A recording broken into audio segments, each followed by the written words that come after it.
Assalamu alaikum wa rahmatullahi wa barakatuh. Alhamdulillah wa salatu wa salam ala rasulillah. Good to have everyone back, inshallah. Hope you're in the best of iman and health. We'll continue with al-Mastaqnia of Imam al-Hajjawi with Allah's permission, inshallah. So the author, he says today, Faslun fi mawqif al-imam wal-ma'mumin. He's going to talk about the section pertaining to where the imam stands and where the follower stands.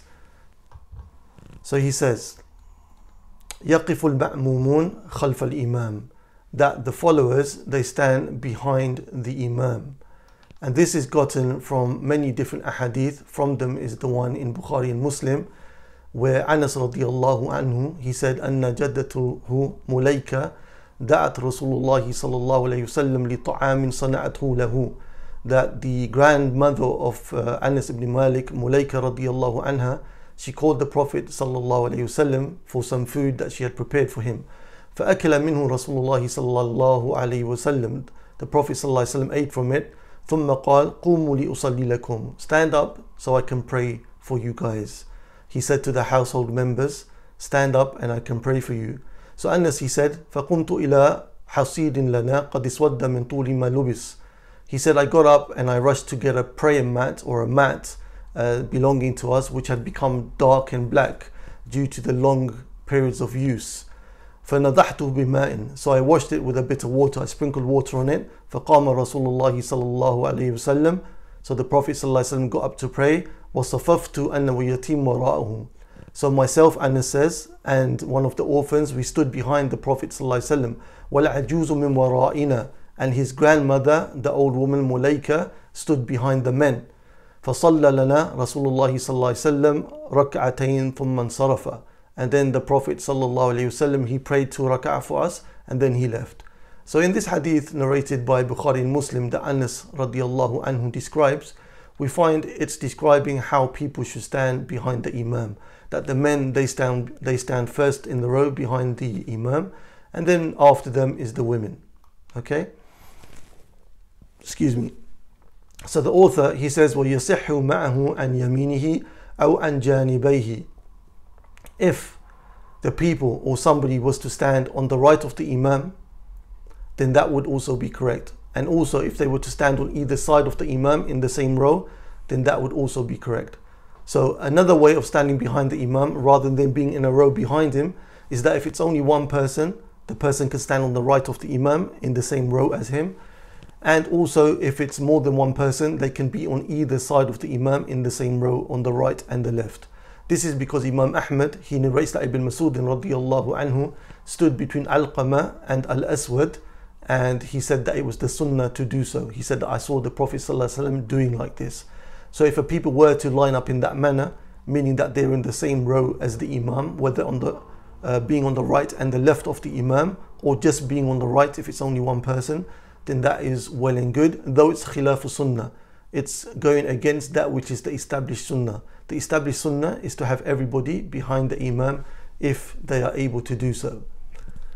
The author, he mentions وَلَا قُدَّامَ. It's not permitted for people to stand in front of the imam. وَلَا قُدَّامَ. This would invalidate the salah, okay? Because those in front of the imam, they're taken away from the imam status. Imam literally means to be imam. Imam means to be in front. So if the imam is not in front, he's not imam. And also it would mean that if the people are in front of the imam, it would mean they would have to turn around away from the qibla to see what the imam is doing. Okay? Sheikh Muhammad Jasir and others, Sheikh Muhammad Mutlaq Jasir and others, they narrate some istithnat. Okay? Some exceptions to this. And the first of the exceptions is that if the people are حول الكعبة, around the Kaaba. So sometimes around the Kaaba you find many a time in fact that people are in front of the imam, they are not behind the imam. And in the time of the Prophet ﷺ and the Khulafa al-Rashideen, the 4 righteous caliphs, it would only be that the people would pray behind the imam. They would never go in front of the imam. It was only in the time of the Amir of Mecca, the leader of Mecca, Khalid ibn Abdullah al-Qasri, that people started to go in front of the imam, and wherever they would be around the Kaaba, they would pray with the imam. So in that situation where people are around the Kaaba and being in front of the imam, it's an exception, it's permissible. Another permissible exception from the prohibition of being in front of the Imam is that if people are praying nafil inside the Kaaba, if they're praying nafil inside the Kaaba, then it's permissible for them if they have to be in front of the Imam with two conditions. The first of them, or with two situations as a condition. The first of them is that the Imam, he should be facing their faces. So the face of the Imam should be facing their faces. Or the second situation is that the back of the Imam should be to their backs, if that happens to be a situation. But it should never be that the Imam's face is facing the follower's back. That should never be a situation. طيب. A third exception for whereby one can possibly be in front of the Imam and not have the salah invalid is if somebody is forced, like somebody is pushed out of the line and they go in front of the Imam and then they come back to the line standing where they should be. This is also valid. And also the ulama, they say fi shiddatil khawf.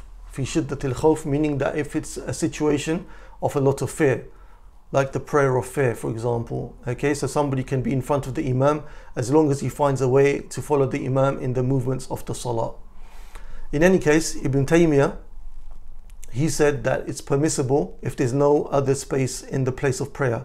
If there's no other space in the place of prayer, then the person can go in front of the Imam due to necessity. So again, just to clarify, our author Al-Hajjawi, he said that it's not permissible for a person to go in front of the Imam. And we gave 4 exceptions that are mentioned by many of the Hanbali scholars. Okay, as a question to yourselves, and please unmute yourselves in answering this question and then remute yourself. The question is, what is the dabit of at-taqaddum ala al-imam? What is the dabit? What is the controlling rule to determine what is going in front of the Imam and what is not considered as going in front of the Imam if they are praying in the same row? So you're in a situation where you're praying with the Imam in the same row, whether on the right of him or both on the right and the left of him. What is the dabit? What is the controlling rule which determines whether somebody has gone in front of the Imam or not in front of the Imam? Is it due to the length of their noses? Is it due to their knees? Is it due to, what can it be due to? Answer the question, please. Okay, Jazakallah khair, may Allah reward you. So the ulama such as Sheikh Abdul Salam al-Shawair, they said it's not anything else except the heels, as the brother mentioned. It's the heels. So you may find somebody in the row next to the Imam in the same row that has very long feet. Therefore, the toes of that person will be in front of the Imam. But that is not considered at-taqaddum. That is not considered going in front of the Imam, because as the brother correctly said, the heels have not gone in front of the Imam. So the dabit, the controlling rule here, is whether or not the heels go in front of the Imam or not. Second question to yourselves, please, is what is the dabit if one is sitting in the row? So you have a group of people in the same row as the Imam, and also there in the same row as the Imam you have somebody sitting on the floor or sitting on a chair. What is considered as the dabit of somebody going in front of the Imam in this situation? The answer is as follows. If the person is sitting, okay, the answer is the glutes. The glutes, which is basically the bottom of the person. So if the bottom of the person, the cheeks of the bottom of a person go in front of the feet of the Imam, then that is considered at-taqaddum ala al-imam. Okay, that is considered going in front of the Imam. As long as the cheeks are not in front of the feet or in front of the ankles of the Imam, then here there is no taqaddum. Jazakallahu khairan. So the author, he says, may Allah have mercy upon him, وَلَا عَنْ يَسَارِهِ فَقَط. Also, what is not allowed in pertaining to lining up with the Imam, the first thing he mentioned not allowed is not to go in front of the Imam. Also, what is not allowed, وَلَا عَنْ يَسَارِهِ فَقَط, is that if a person prays on the left of the Imam while the right of the Imam is empty.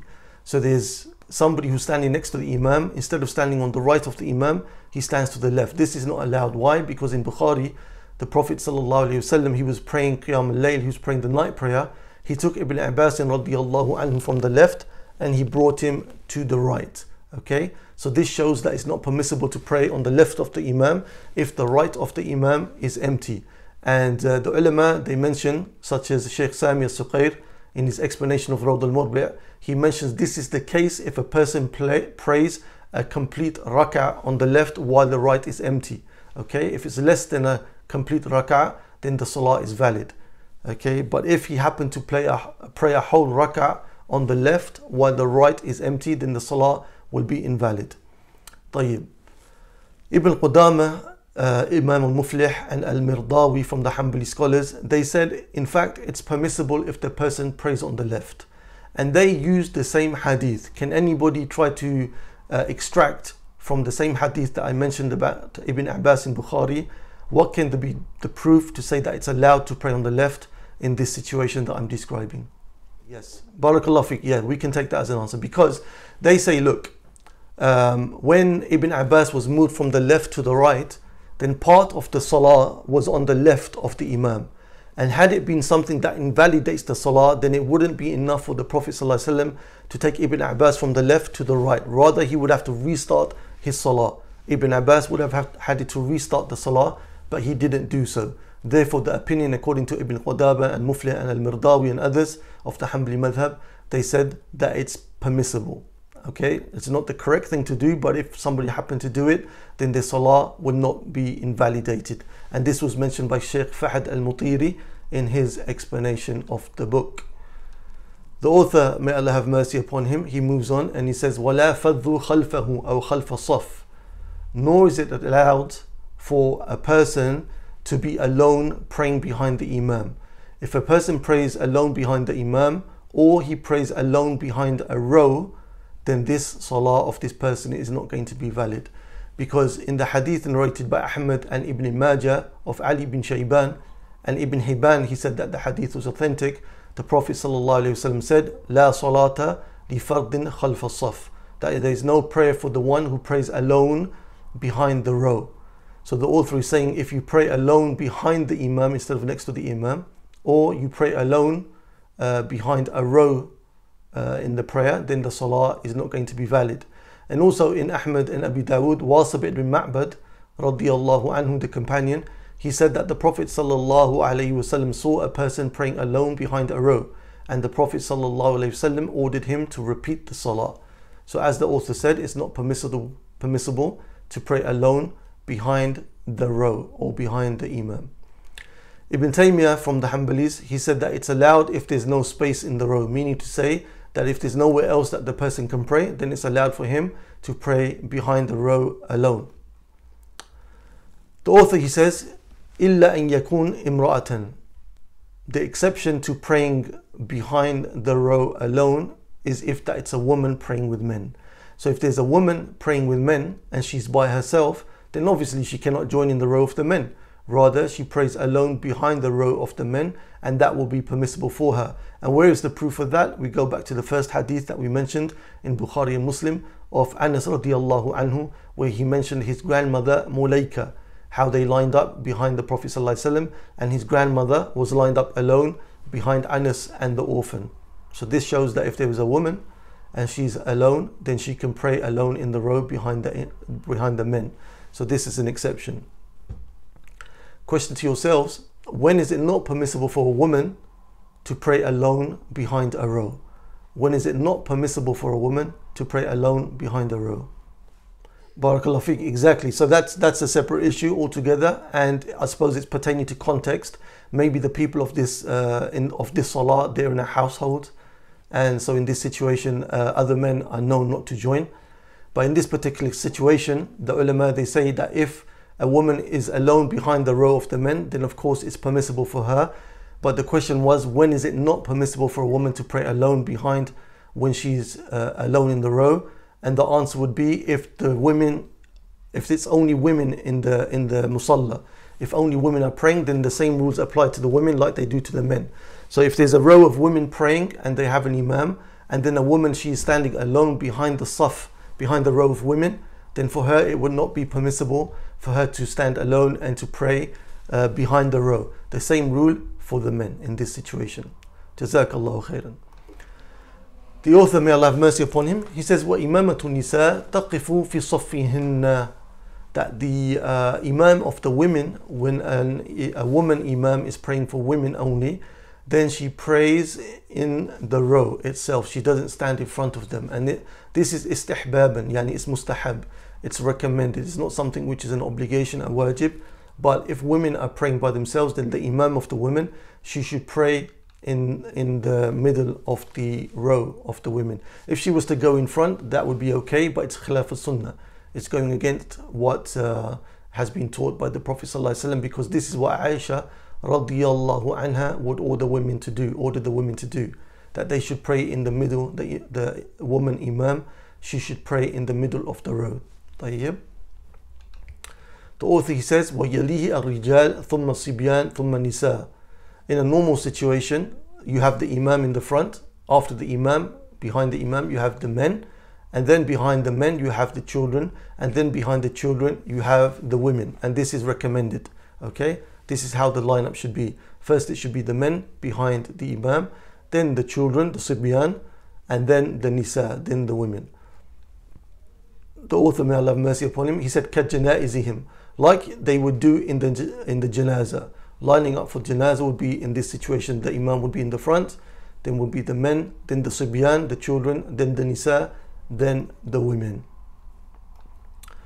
The imam now, the author, he's going to mention a few situations where there are other people in a row lined up with a person behind the imam, but these people will not be considered as valid people to constitute a row. Okay, so again, the author is going to mention situations now where there is somebody praying behind the imam, and the person behind the imam, somebody else is with him, but that person doesn't constitute legally, according to fiqh, as being valid in the row. So let's see what the author says.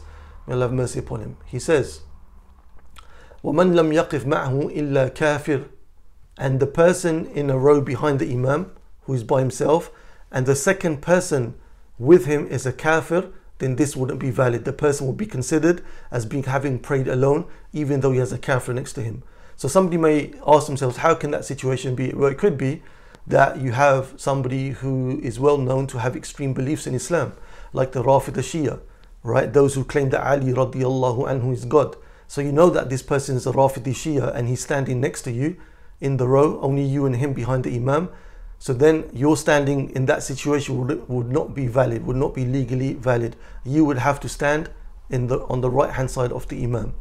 Or he says, "Oh imra'a," or if it's a woman standing next to you. If it's a woman standing next to you, then that is also not considered as you not praying alone. So the point being here is that the author is mentioning people who are next to you, but in reality their standing next to you is not legal. You are still considered as being praying alone. And if you're praying alone, as we previously mentioned, then your salah is not valid in that situation behind the imam. So whether it's a kafir or it's a woman standing next to you, your salah is not going to be considered valid because they are not considered as a valid second person with you in the row. أو من علم حدثه أحدهما. Or if one of the two people standing behind the imam in the row, they have broken their wudu, they're in a state of hadith, and they know that. Either the person himself who has broken the wudu knows that and his companion doesn't know that, or his companion also knows. In both situations, then it's considered that the person was standing alone. Then the salah is not going to be valid of that person because his companion who was standing next to him had broken his wudu. Whether the one standing next to the one with the broken wudu knew about that or didn't know about that, then in both cases it's not going to be considered as valid. And also the fourth person is أو صبي في فرض. If it's a child in the fard, meaning that you're standing behind the imam and next to you is a child as the second person in the row, then this child is not going to be legally valid for you as a second person in the row. You are still going to be considered as standing alone, and if you're standing alone, it means that your salah is not valid, because the Hanbali scholars, they say you shouldn't be standing alone behind the imam. If it's only one person, you stand on the right of the imam. You don't stand behind the imam. So these were the four people, that it was the kafir, it was the woman, okay, it was the person who broke their wudu, whether the other person knew or didn't know, and the child in the fard salah. The reason why the child in the fard salah is not considered to being a valid person standing in the row, because they say that the child cannot be an imam in the fard salah, therefore he cannot be a second person in the row. It's not valid for him to be an imam in the fard salah, therefore it's not valid for him to be the second person in the row. Okay. However, they do allow it in the nafil salah. It's allowed for that person to be next to you in the nafil salah, the child, but not in the fard salah as being the second person. So the author, he moves on and he said, وَمَنْ وَجَدَ فُرْجَةً دَخَلَهَا. Whoever finds a space in the row, yani in front of him, or even a few rows in front, then the person has to go in and fill that row in order not to be standing behind the row by himself. Because as we said, the Hanbali scholars, they don't allow for a person to stand behind the row by himself. So if a person finds that there's a space in front of him, then they must move into that row and fill that gap. Also, if they find that the people are standing not shoulder to shoulder as they should be doing, which is the sunnah, people should be standing shoulder to shoulder. If they're not doing that, then the person can gently move them along to create a space for himself to go into that gap, so that he doesn't end up praying in the row alone behind the imam, which would not be valid for him.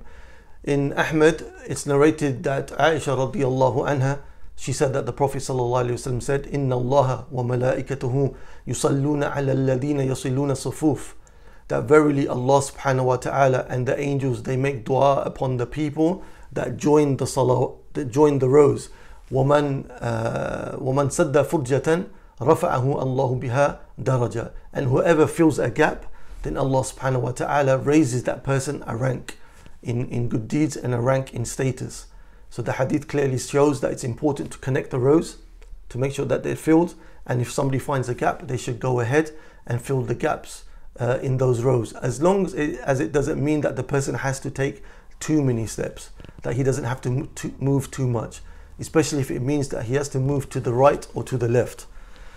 Okay, but if the gap is in front of the person in the row, then he should go ahead and he should fill that, especially if it means that this will take him away from having been in a situation where he's praying by himself, which is not allowed.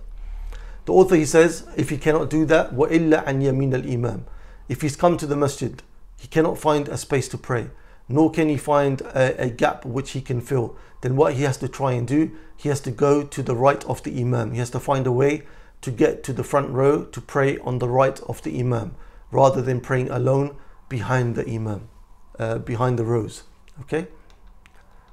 The author, he says, فَإِنْ لَمْ يُمْكِنُهُ فَلَهُ أَنْ يُنَبِّهَ مَنْ يَقُومَ مَعَهُ.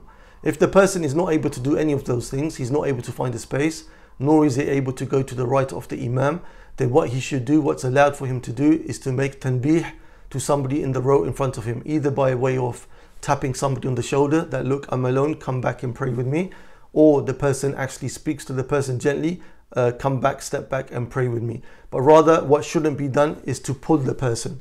Definitely don't pull the person, and definitely don't pull the person and take his space, as some crazy people might do, right? So what you're allowed to do, if you can't find the space, you can't get to the imam at the front, you can pull the person back, not pull the person back, you can gently tap him and gently try to bring him back to stand with you in the row.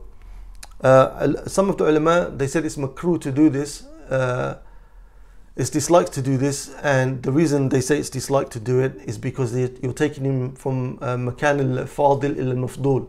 You're taking him from the preferred situation, which is being in the front row, the more forward row, and you're pulling him to a row which is further back. So that is lessening the status of the person in the row. So some of them, they said this is not something which should be done. In any case, the author and the most of the Hanbali scholars, they said if you're in this situation where you have nobody to pray next to you or no spaces, you can ask somebody to come back and join you in the row that you are standing in. The madhab, the Hanbali scholars, as mentioned by Sheikh Khalid al-Mushayqih, he said that when you do ask this person to come back, the person doesn't have a choice. He has to step back with you to help you to ensure that you're not praying alone in the row, to ensure that your salah is valid. Okay, so it's wajib upon the person, if they are asked or if it's tapped on their shoulder to bring them back, that they have to step back and they have to help you to fulfill that situation, to ensure that you're not praying alone. The author, he says, فَإِنْ صَلَّى فَضًّا رَكْعَةٌ لَمْ تَصِحْ. The author is making repetition here, but he's repeating for a purpose. He says, if the person prays alone behind the row or behind the imam, then his prayer is not going to be valid. Okay, and the reason he's repeating it here, though he said it a few lines ago, is because now he's going to build upon this. He's going to build upon this situation. So the person cannot pray alone a rak'ah or more behind the row, behind the imam or behind the row. The author, he says, وَإِنْ رَكَعَ فَذًّا ثُمَّ دَخَلَ فِي الصَّفْ. If a person makes a rak'ah by himself, makes the ruku by himself, and then he enters into the saf like Abu Bakr did. The hadith of Abu Bakr radiallahu anhu, which I believe is in Bukhari, where Abu Bakr, he made ruku outside of the rows, and then was in a position of ruku, he took steps and he joined the Prophet sallallahu alaihi wasallam in the salah, meaning he joined the rows of the other prayers. After the salah, the Prophet sallallahu alaihi wasallam said to him, Zadakallahu hirsan, may Allah azza wa jal increase you in your eagerness for good, wala ta'ud, but don't repeat it. So here the author is saying, وَإِن رَكَعَ فَضًّا ثُمَّ دَخَلَ فِي الصَّفْ. Maybe somebody enters into the row because they're fearful that they may miss the ruku before the imam may get up before they get to the row. So they make the ruku away from the rows, okay? And then they try to get into the row. أو وقف معه آخر قبل سجود الإمام صحت. So again, the author is saying that if somebody makes the ruku alone, and then he gets into the row before the imam goes to sujood, or the person is alone and he makes a ruku, and before the imam goes to sujood, somebody else comes and stands next to him, so he's not alone anymore, okay? Because if he was alone, as we said, then his salah is not going to be valid. So the ulama of the madhab, what they mean here is that if a person has an excuse, and like we said, the excuse is that, for example, the person doesn't want to miss the ruku. So in this situation, the person is alone, he makes the ruku, and he manages then, whilst making the ruku, to get to the saf, to get to the row before the imam goes into sujood, then his salah for him will be valid. So the Hanbali scholars, they say if he has an excuse and he gets to the row for ruku before the imam goes into sujood, then his salah is going to be valid. However, if he does that without excuse, meaning that he made ruku outside of the row and he gets to the row after the imam has risen his head from the ruku, then his salah is not going to be valid. So they make a differentiation in this situation, that if it's based upon excuse, then if he makes the ruku and gets to the row before the imam goes into sujood, or somebody else joins him in the row before the imam goes into sujood, then it's valid. And if it's not based upon an excuse, then if he doesn't get to the row before the imam raises from the ruku, or nobody else joins him in the row before the imam gets to the ruku, then the salah is going to be invalid.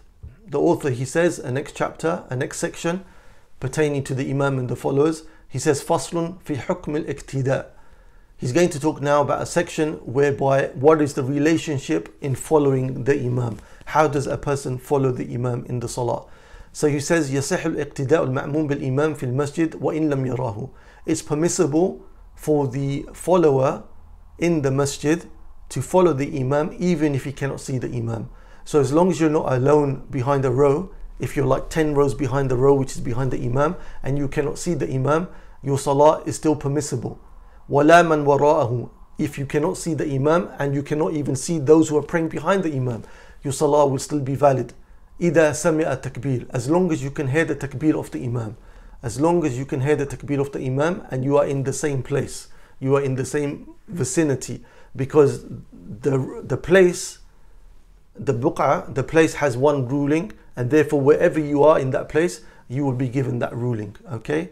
So as long as you are in the masjid or in the haram, for example, you may not be able to see the imam or the followers of behind the imam, but as long as you can hear the takbir, whether directly from the imam or from a muballigh, somebody who narrates the takbir of the imam, then your salah will be valid. And in Bukhari, Imam Bukhari, he narrates the action of Abu Hurairah radiallahu anhu, where Abu Hurairah صلى على سقف المسجد بصلاة الإمام. That Abu Hurairah, may Allah have mercy upon him, he prayed on the roof of the masjid whilst following the prayer of the imam. So as long as the place is one, okay, whether on top of the masjid or inside of the masjid, as long as you can follow the imam or the followers of the imam, then your salah is going to be valid, as long as you can hear the takbir, right? But of course, to be in the situation where you join the rows, that is the sunnah, and that is what should be established. Wherever people are able to do that, establish the rows connected, that is what should be sought, and that should never be strayed away from. But in a situation where you are away from the rows, as long as you can hear the imam, then your salah is going to be valid. He says, وَكَذَا كَارِجُهُ خَارِجُهُ إِنْ رَأَى الْإِمَامِ أَوْ الْمَأْمُومِينَ. And also if the person is outside of the masjid, as long as he can see the imam or the followers of the imam and hear the takbir, then his prayer is going to be valid, okay? In Bukhari, Aisha radiallahu anha, our mother, she narrated that the Prophet ﷺ was praying in his room, and the wall of the room was quite short. So the people in the masjid, they could see the figure of the Prophet ﷺ. They didn't see his whole body. They could see part of his body. But by the virtue of being able to see part of the body of the Prophet ﷺ, they began to follow him in salah. And this took place for 2 or 3 days, whereupon the Prophet thereafter, he stopped praying in that room because he didn't want this particular prayer that the people were doing behind him to become obligatory. And the evidence from the hadith is that the people, they weren't following the Prophet ﷺ in the masjid, rather they were following him from behind the wall, but because they could see part of him and they were able to follow him, then that is valid. So the author is saying that even if you are outside of the masjid, if you can see the imam or the followers of the imam, then you are able to follow the imam in the salah. طيب.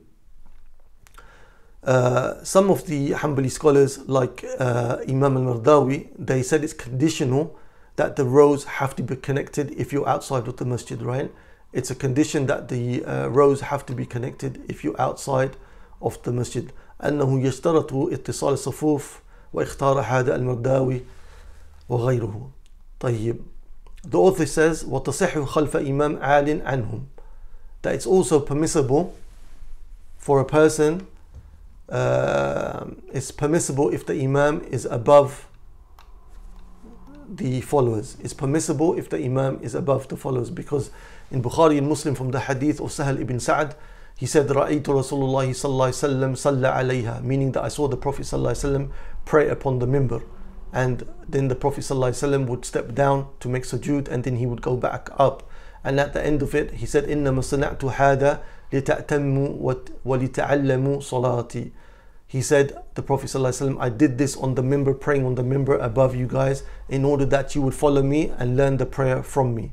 So it's permissible for the imam to be above the followers. However, the next sentence he says, وَيُكْرَهُ إِذَا كَانُ الْعُلُوُ ذِرَاعًا فَأَكْثَرُ. However, it's disliked if the imam is higher than the followers, an arm's length or more, because in Abi Dawood the Prophet ﷺ said إِذَا أَمَّ رَجُلُ الْقَوْمِ فَلَا يَكُمْ فِي مَكَانٍ أَرْفَعَ مِنْ مَقَامِهِمْ, that if a person, he is leading a people in prayer, then he shouldn't stand in a place فِي مَكَانٍ أَرْفَعَ, in a place which is higher than they are in. Okay, so the exception, as we mentioned in the previous hadith, is if this is done to teach the people how to pray. Okay, if this is done to teach the people how to pray, then there's no kirah, then it's not makruh. And also if another situation where it's not makruh is if there is another person with the imam. If there's another person with the imam in the same row on a higher platform than the rest of the followers, then also here it's not makruh. So the author, he's saying it's not makruh for you as an imam to be higher than the followers if you are doing that in a situation which is not higher than an arm's length. Okay, if it's higher than an arm's length, then this would be makruh unless it's for maybe teaching purposes, or if you have other people with you on the same level as you. The author now, he says, may Allah have mercy upon him, كَإِمَامَتِهِ فِي الطَّاقِ, and also it's makruh for a person to be an imam in a taq. A taq is a mihrab. A mihrab to the extent whereby that if you were inside of the mihrab, then people on the ends of the rows, on the left of the row and the right of the row, they wouldn't be able to see you. Only people that can see you are the ones that are directly behind you. So the taq is a mihrab, and Ibn Mas'ud radiallahu anhu, he would say that it's disliked for the person to do this, to pray in the mihrab, if the people on the sides of the row cannot see the person. However, if the masjid is busy and there's nowhere else for the imam to stand, then the imam, he can stand in that situation. He can stand in the mihrab and pray. And also an exception the ulama give, they say that if the imam, he's standing outside of the mihrab, but he goes to make sujood inside the mihrab, then this is also permissible, because it doesn't affect the follower's ability to follow the imam. It doesn't affect the follower's ability to follow the imam. The author says, وَتَطَوُّعُهِ مَوْضِعَ الْمَكْتُوبَةِ, and it's makruh for the imam that he makes nafil prayer in the place where he prayed the obligatory salah. Because Imam Ibn Abi Shayba in al-Musannaf, in his Musannaf, and Ibn Hajar al-Asqalani rahimahullah ta'ala said it's authentic in al-Fath al-Bari, which is the explanation of Sahih Bukhari. He narrates from Ali radiallahu anhu, who said, إذا سلم الإمام فلم يتطوع حتى يتحول من مكانه أو يفصل بينهما بالكلام. that Ali radiallahu anhu said that if an imam, he finishes praying, then he shouldn't make supererogatory prayers until he changes the place from the place that he was praying in. Yani he prayed his fard salah in one place, he's not allowed to do the nafil in the same place until he changes place, or he has some kind of speech with other people, or dhikr or something to that effect, to separate between the obligatory prayer and the nafil prayer. One of the wisdoms of this, apart from this being the opinion of Ali radiallahu anhu, who obviously is an imam of Ahlul Sunnah, from the Khulafa al-Rashidin. One of the reasons, the benefits of this, is that sometimes if the imam, after having prayed his obligatory prayer, he prays the nafil in the exact same place, then people who come slightly late may think that the prayer is still valid, may think that there's something, a confusion of some sort here, that the imam is still praying or he hasn't finished the prayer. Something of that nature is one of the reasons. The author, he says, as mentioned, that the person cannot do, the imam cannot do a nafil salah in the place where he has done the fard salah. What is an exception to this? There's an exception to this. There is an exception where the imam, he can do another prayer in the same place where he prayed the obligatory salah. What can that exception be? A question to yourselves. Barakallah feek, may Allah increase you in good. Exactly, jazakallah khair. When you're combining the prayers, you're making jam' taqdeem or jam' ta'khir. You're making the jam' in the different ways possible. Then the imam, of course, he can pray in the same place. Okay? So in any case, the author, he said that the imam, is not permissible for him to pray a nafil until he moves from the place or he makes some kind of speech. Pertaining to the ma'mum, pertaining to the follower can do that. It's not makruh for the follower to pray a nafil in the place where he prayed his obligatory salah. However, it's known as khilaf al-awla. Khilaf al-awla is less than makruh, as mentioned by Shaykh Mutlaq Jasir. There is a hadith which is often mentioned, and it's in Abi Dawood and Ibn Majah, where it says, the Prophet ﷺ said, أَيَعْجِزُ أَحَدُكُمْ إِذَا صَلَّى أَنْ يَتَقَدَّمْ أَوْ يَتَأَخَّرْ أَوْ عَنْ يَمِينِهِ أَوْ عَنْ شِمَالِهِ. That the Prophet ﷺ said, one of you unable, that after he's prayed, is he unable to move forward or backwards or to the left or to the right, meaning that the person, he shouldn't do his next voluntary prayer after the obligatory prayer in the same place, that it's disliked. However, Bukhari and Ibn Hajar al-Asqalani, they both said that this hadith is weak, as mentioned by Sheikh Fahd al-Mutiri. So for the follower, once the follower has done his obligatory salah, it's allowed for him to do a nafil salah in the same spot. Who it's not allowed for, as the author said, is not allowed for the imam unless he makes some type of speech or he moves from that. The author gives an exception. He says, إِلَّا مِنْ حَاجَةٍ, unless there is a need for the imam to pray in the same place. Because the qa'idah, the rule in fiqh is أَنَّ الْكِرَاهَ تُبِيهُهَا الْحَاجَةِ, that the kiraha, the dislike, the ruling of something being as makruh, if there is a need, then it's taken away. Then that makruh is no longer makruh. Okay, it's now become mubah. So if there is a need for the imam to pray in the same place, like it's an extremely busy place, then the author says it's allowed for him to do so. However, other Hanbali scholars, they say he can avoid this by doing something simple, which is to pull somebody from behind and to swap places with the person that was behind him, and that would also avoid this situation. The author says it's also makruh, this following point, وَإِطَالَةُ قُعُودِهِ بَعْدَ صَلَاةٍ مُسْتَقْبِلَ الْقِبْلَةِ, that the imam is makruh for him to sit in his position after he has prayed facing the qibla. This is something which is makruh, because in Sahih Muslim it's narrated about the Prophet ﷺ, كان إذا سلم لم يقعد في مكانه إلا مقدار ما يقول اللهم أنت السلام ومنك السلام تباركت يا ذا الجلال والإكرام. That the Prophet ﷺ is mentioned in Sahih Muslim that once he would make taslim, he wouldn't sit in his place facing the qibla except for the duration of saying اللهم أنت السلام ومنك السلام تباركت يا ذا الجلال والإكرام. And we know from the sunnah that before you do that, you make istighfar 3 times. So the duration is making istighfar 3 times and then saying that dua. So thereafter, the person, the imam, should turn away from the qibla, either to the left or to the right, because it's mentioned in both ways in different hadith, or facing the followers. Why is it makruh, apart from it being the sunnah, not to do that? Why is it also makruh not to be facing the qibla for a long period of time? Does anybody know? question to yourselves. The Prophet ﷺ said in another hadith in Sahih Muslim, لا تسبقوني بانصراف, لا تسبقوني بالانصراف, like, do not turn away from the Qibla before I do. The Prophet ﷺ said in Sahih Muslim. So it's not permitted for the followers to turn away from the Qibla until the Imam turns away from the Qibla.